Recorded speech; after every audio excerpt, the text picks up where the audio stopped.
আসসালামু আলাইকুম দর্শক, বাজার দিয়ে কাটালি মাছ কিনে আনছি। এখন এগুলারে সুন্দর করে ভুনা করমু আর গরম ভাত দিয়া কাটালি মাছ ভুনা এক লগ খামু। চিংড়ি মাছ কোটা বাটা শেষ, এখন রান্ধনের পালা। একটুখানি হলুদ, একটুখানি মরিচ আর একটুখানি লবণ দিয়ে দেওয়া লাগবে। বিসমিল্লাহ।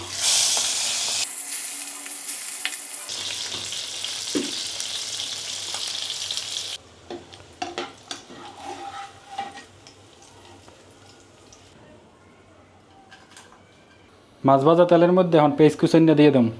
বিসমিল্লাহ। কাঁচামরিচ দিয়ে দিলাম।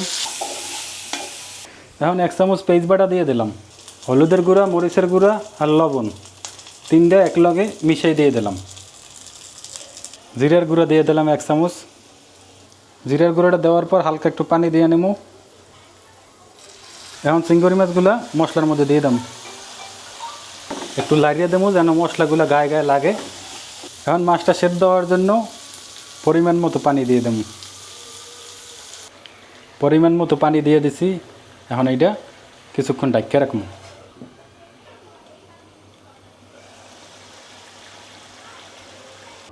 কাটালি চিংড়ি মাছ ভুনা হয়ে গেছে, এখন হচ্ছে খাওয়ানোর পালা।